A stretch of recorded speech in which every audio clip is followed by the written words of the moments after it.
Fala pessoal, bem-vindos aqui ao nosso canal, bem-vindos a mais um vídeo.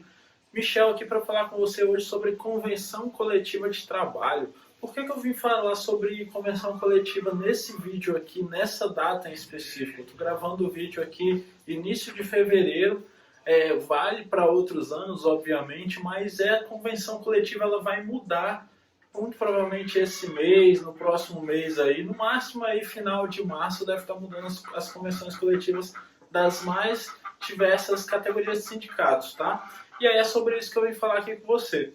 Desde já convido você a se inscrever aqui no nosso canal, curtir nosso vídeo, deixar seus comentários aqui em caso de dúvidas e convido você também a conhecer os outros vídeos do nosso canal. A gente tem muito vídeo interessante aqui para ajudar você na gestão aí do teu negócio. Vamos nessa! Convenção coletiva, também conhecida como CCT, ela é uma ferramenta que permite aos sindicatos e aos trabalhadores terem voz para exigir os seus direitos. Como assim? É um acordo feito entre os sindicatos e as classes das empresas, ou de uma forma mais simples aqui, entre os trabalhadores e uma classe de empresas. Que classe é essa? Por exemplo, é o sindicato dos comerciantes, vai tratar sobre todos os trabalhadores que trabalham no comércio, o sindicato dos professores, vão tratar sobre todos os professores e por aí vai. Por que ela é importante frisar aqui que ela trata de uma classe? Como assim? Existe também o acordo coletivo que a gente vai falar daqui a pouco. É quando esse acordo é para uma empresa específica, tá? A peculiaridade da convenção coletiva é que ela tem que ocorrer todo ano e não pode ultrapassar o prazo máximo de 2 anos entre elas. Mas o que é a convenção de fato? A convenção é uma reunião. É uma reunião entre sindicato e representantes das empresas para discutirem algumas coisas, como vale alimentação, vale transporte, os valores, tá? A carga horária de cada trabalho, quanto vai ser o salário daquela categoria. Então, por exemplo, na convenção coletiva lá dos professores, tem lá, por exemplo, que o professor, início de carreira, ele vai ganhar no mínimo o valor X, o professor, depois de tanto tempo, ele vai ganhar um valor Y, o professor que tem a pós-graduação vai ganhar um outro valor. A convenção traz esses valores explícitos. Ela vai dizer também, por exemplo, todo professor, não sei se é assim, tá? Estou dando um exemplo. Todo professor não pode trabalhar aos domingos, quando trabalhar recebe hora dobrada. Vai falar, por exemplo, que quem é professor tem que receber, ou quem é comerciante tem que receber o valor mínimo de R$ 26 de vale alimentação, mas se a empresa for sindicalizada pode pagar R$ 24, por exemplo.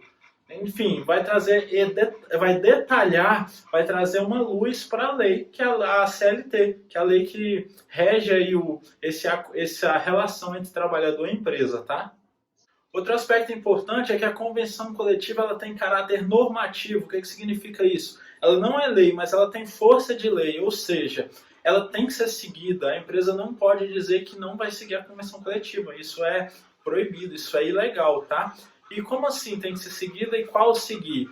Depende do território que seja a sua empresa. Vamos dar um exemplo aqui. Você tem uma empresa que vende roupas em Brasília. A gente está aqui em Brasília. A convenção de Brasília, para quem vende roupa, é a convenção de comerciantes, por exemplo. Lá na convenção do Sindicato dos Comerciantes, ele vai dizer o seguinte, comerciante de Brasília tem que pagar esse valor de salário, tem que pagar esse valor de comissão, tem que pagar isso. Se você é uma loja que está em Brasília, você é obrigado a seguir a convenção. Em alguns casos bem esporádicos, vão ter empresas que elas podem se encaixar em duas convenções diferentes, 2 sindicatos diferentes. Aí cabe à empresa avaliar qual sindicato ela vai seguir, tá? Mas isso é uma análise um pouco mais minuciosa, a gente não vai entrar nesse detalhe.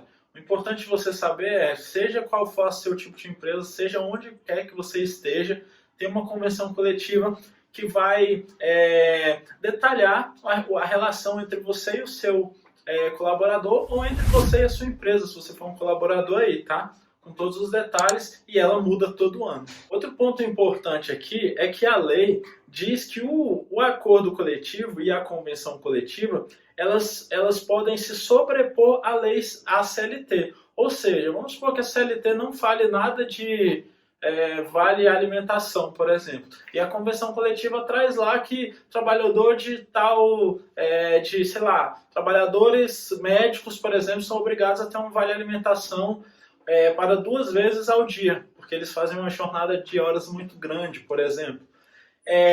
O que vale é a convenção, ainda que a CLT não traga esse detalhamento. E aí, voltando um pouco lá no início do vídeo, eu falei que era importante a data que eu estava trazendo esse vídeo aqui pelo seguinte: as convenções coletivas, geralmente, elas passam a vigorar a partir do dia 1º de janeiro, que é chamada a data base dela.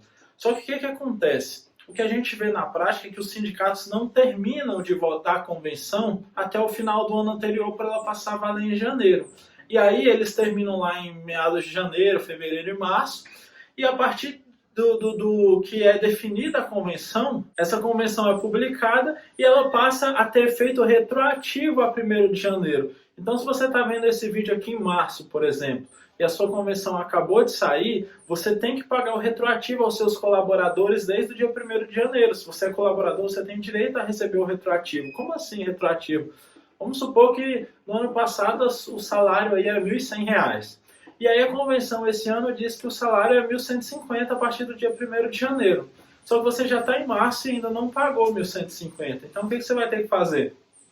No próximo salário você vai ter que pagar esses R$ 50 a mais que você não pagou de todos esses meses. Beleza? E aí um último ponto, mas muito importante, que é a diferença de convenção coletiva e acordo coletivo. A convenção, ela tem essa ideia do todo, e o acordo ele é específico. Como assim? Eu nunca fui num sindicato, nem como trabalhador, nem como empresário, eu tenho que responder à convenção coletiva, ponto. Por quê? Porque ela é feita para todo mundo. Mas eu tenho uma empresa aqui e eu quero me aproximar do sindicato, quero fazer um acordo específico aqui com os meus trabalhadores. Vou dar um exemplo, a Blue Consult, nós somos home office. Eu posso ir lá no sindicato e falar assim, aqui está falando que eu tenho que pagar vale alimentação de tal valor, mas eu queria negociar com vocês para eu pagar um valor diferente e um benefício a mais, por exemplo, porque a gente é home office.